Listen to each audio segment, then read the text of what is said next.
The 10-minute drill. This is a big one. Is brought to you by All Pro Roofing. AllProRoofingLLC.com on 1010XL. Let's go, let's go, let's go. Hit it. All right, you're sitting in your car, and we appreciate that. I told you to stay put. You got to hear this stuff, so you're going to hear it right now. It's important. This is the Sports Concepts and Rationalizations part of the program, and if you want to sit in your car past 7:30, you also have a chance to win tickets to what, Beef? Maybe you've heard of them, the Zach Brown Band. Yeah. They're coming to chicken fry. They're coming to Daly's Place on Friday, October 7th. A little early planning, but stay tuned at the end of the 10-minute drill. We're going to give away a pair of tickets. Okay, so dash chicken tomorrow. So we have that. So where are we going with? Which one are we going to play first, Beef? I say the standard. I think we should do the original. Right? Okay, all right. The gold standard. So they're live shots. You never know what's going to happen in live television. We've all been a part of it. I had some crazy moments when I was doing live television. I remember one time I was on a balloon and it was tethered, but the wind started to blow and it got a little dicey, and there were. It was close enough to power lines. It was a little bit concerning, like get me down. Yeah. I'm not real happy about this. I killed a man with a trident. You did at one time. I remember that. They got out of hand real quick. I told you to go lay in a safe house for a few days, and I think you did. Mm-hmm. So this is no live shot has ever topped this one. This is like a morning news live shot. Morning news live shot for some weekend fair. Janie Moore is hanging out. She's the reporter out at the live shot. Oh, look, Janie, what are you doing in that big vat of grapes? Right, she's at the Grape Festival. Where they make wine. Yeah, let's take a listen. They're stomping some grapes, and she's letting you know what's going on. This is real. This is the old one, but it is real. Eating international foods, having wine tours and tastings, vineyard tours, seminars, arts and crafts. It's a lot of fun, a whole day. Stop. Smashing the grapes. Yes. She fell out. She fell. Owie. Now listen to the acres back in the studio. I can't breathe. Stop. No. Oh, boy, dear. I think she's actually hurt. No, I think she is. Yeah, she's hurt. She took a hard fall off there. Boy, Okay. gosh, I hope she's okay. When instead they really want to do what me and Pross are doing, which is laughing hysterically at the poor lady. What my man said, I think she's actually hurt. Okay. You think so, Chief? When you bellow, I can't breathe. I mean, You're in pain. Did she like break her ankle She or did. something? Oh yeah, she was in like one of those tubs, mashing the grapes, talking to the girl, and then lost her footing. She slipped. And this thing was not on the ground. It was up on a platform. Yeah, she fell out of it. She fell out of it, off of the platform, flipped off, and then like shattered and something. then went, ooh, yeah, ow, I can't ow, breathe. Ow, I can't breathe. Oh, dear. Ooh, wow. Wow. Boy, I think she's hurt. I think so there, Bart. Gosh. I hope she's okay. Hope she's I okay. lied.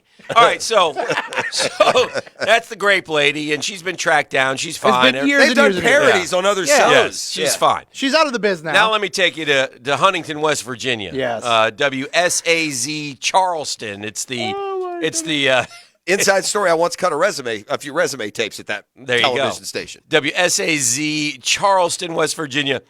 This young lady, she's either getting ready to move to another job or she's getting out of the business. I suggest she get out of the business. Save herself. I think if she's at WSAZ, I'm pretty sure there wasn't a photographer with her. No, she was solo, dude. I'm pretty sure she's what we She like to call sets in the up the industry camera. an MMJ, a multimedia journalist, Yes. which is code for we're not paying two of you. Because later in the shot, we probably won't get to it because it's later in, Yeah, but but it's a she small- picks up the camera and moves herself. So Yeah. this poor lady, now understand, it's a woman in the middle. It's morning show, right? Or is it the late show? It's dark, so it's either It's the night either the news or morning it's the early show morning or the news. late show. But she's out and about by I mean, herself, it's pitch dark. setting up a live shot, positioning herself in front of the live shot. And then she goes live, and then the anchor tosses to her. Now she's going live, and here's She's what happens. standing roadside. Yes. And now we're starting to experience, unfortunately, in freeze thaw, we see this, water main breaks.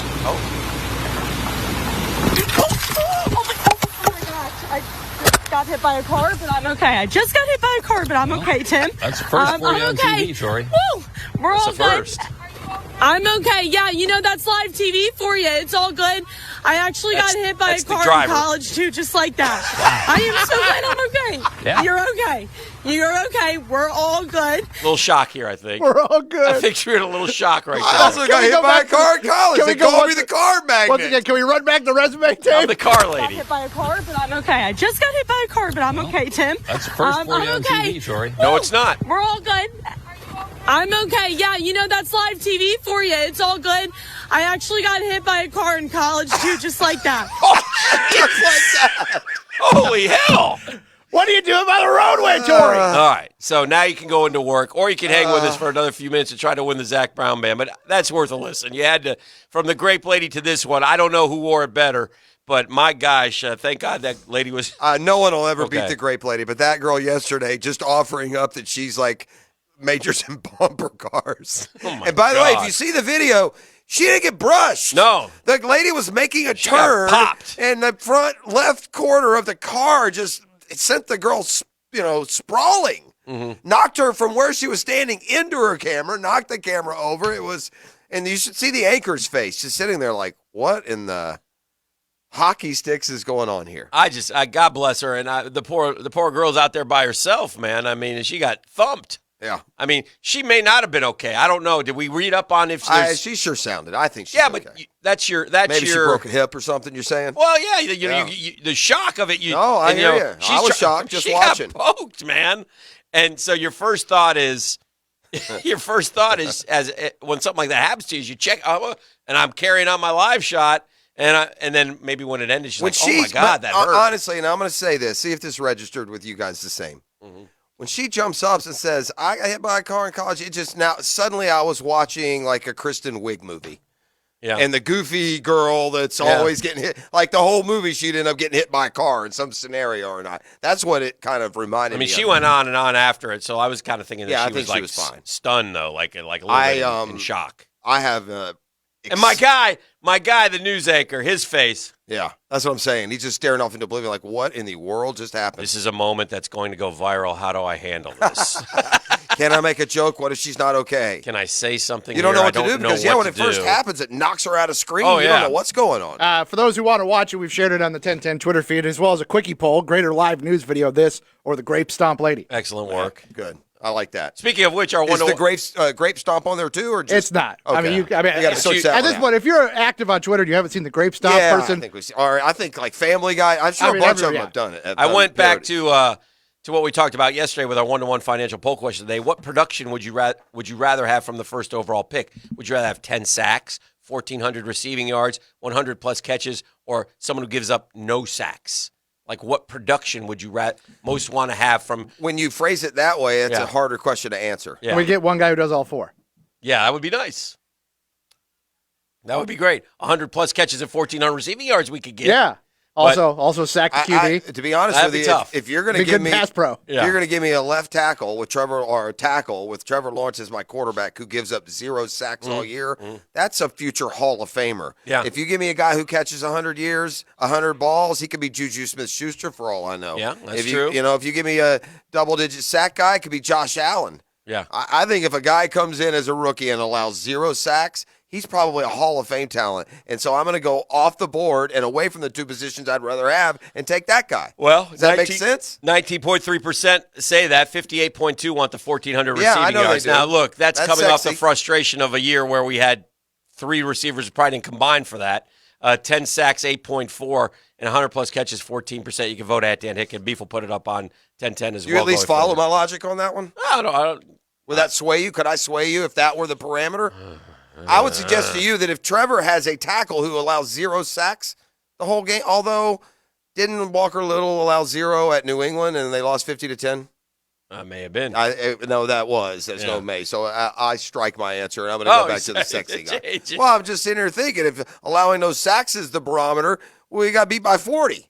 There was some really good SEC basketball last night.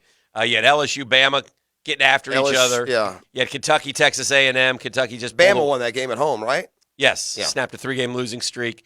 Kentucky went on the road. They felt way behind. Hostile territory. Or by 10 at least. Beat Texas A&M in a really good game. I watched the last, 10 minutes or so.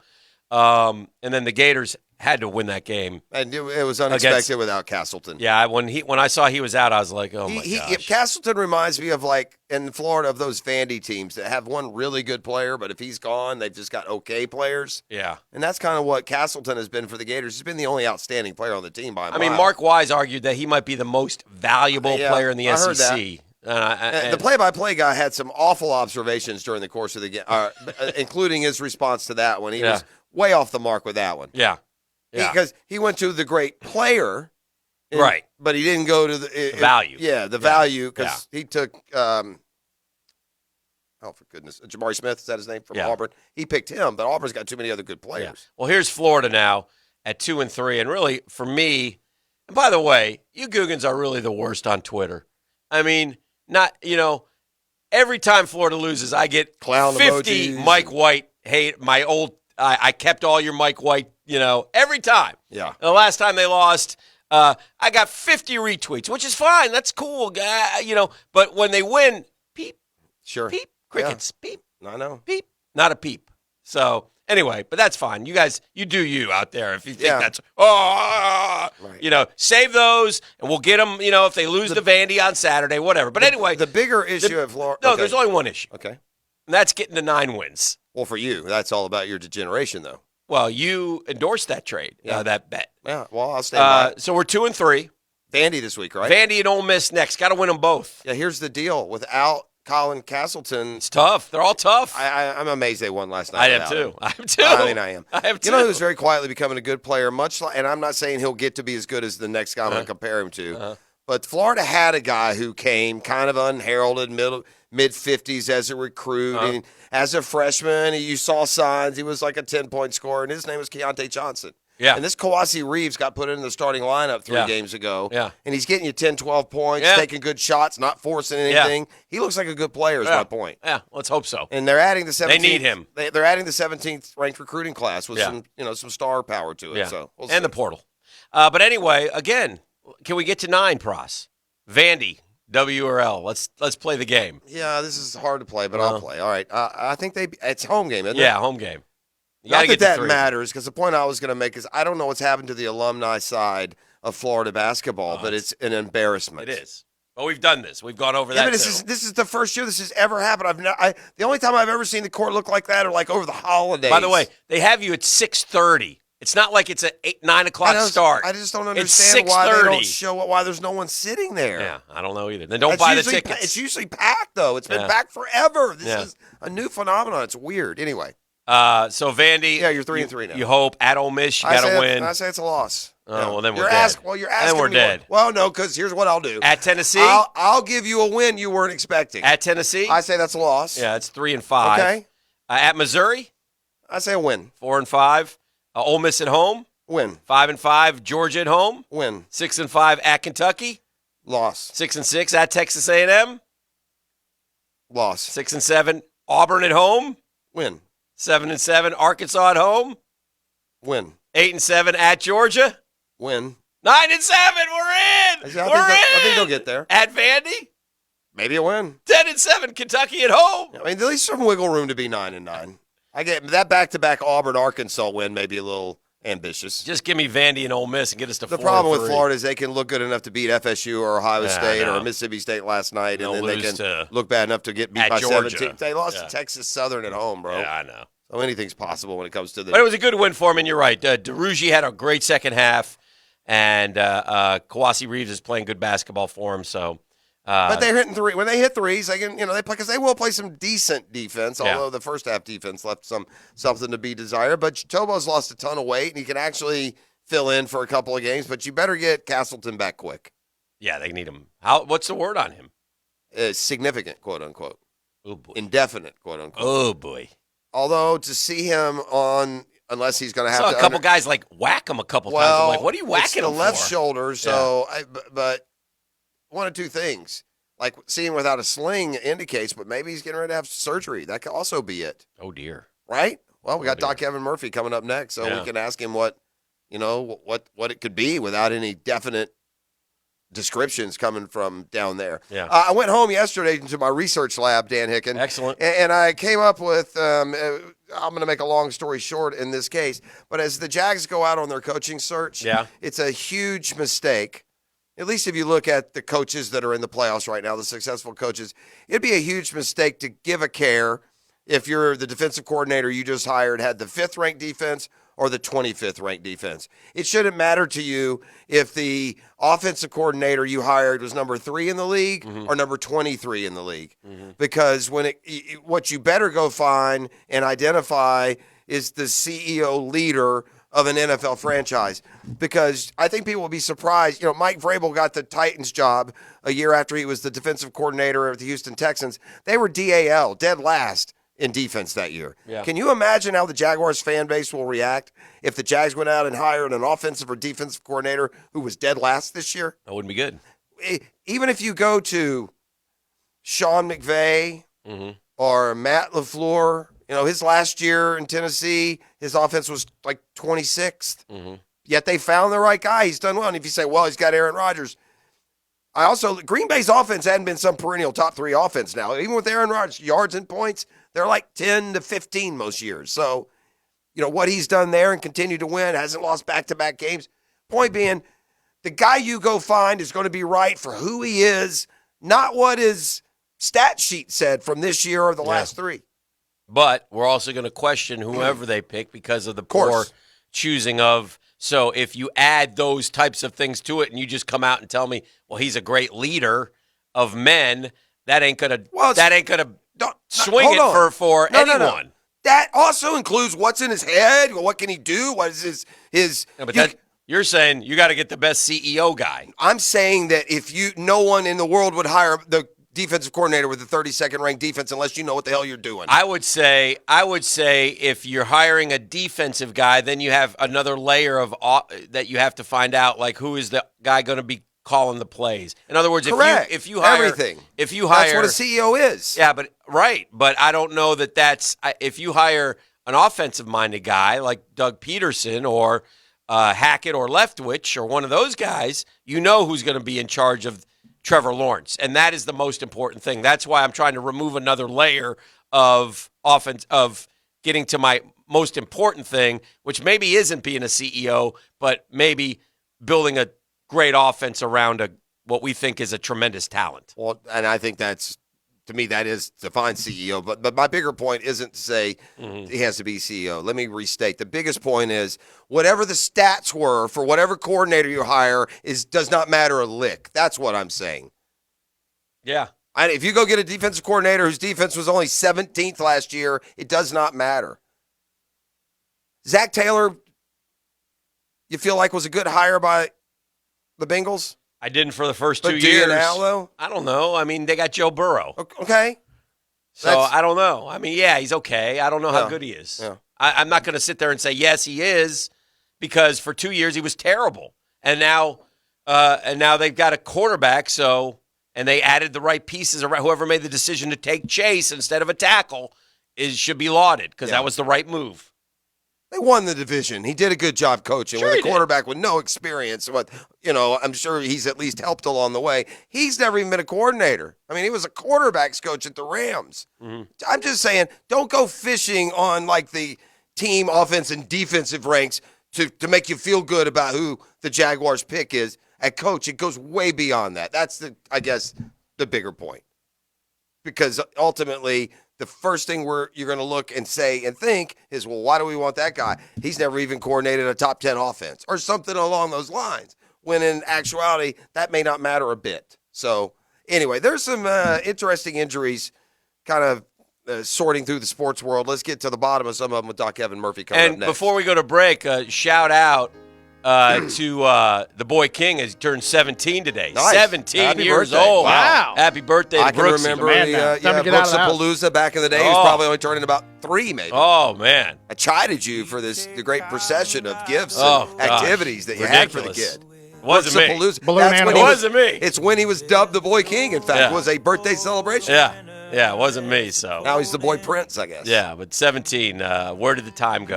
You know what that means? That means daddy's old. Keep between the lines. Oh, kid. Beef, Keep what do we between the got? lines. Just 2 more chances this week for Gugas to take home a pair of Zach Brown tickets. He's coming to Daly's Place Friday, October 7th. His Caught in the Middle tour coming to Daly's Place. And give me a number, Danny. Look at them all ringing They're already. ready, man. They want them. You guys. I want them too, by Yeah. the way. I could take this in all night, by the way. Caller number Dan. Caller number Dan. Let's go caller number. Let's do this, Beef. Yeah. Let's let you pick Just at random. that all those ringing, Yeah. and whoever you pick first is the winner. Oh, How about that? Today we reward you being smart and diving in quick. okay. Back with more.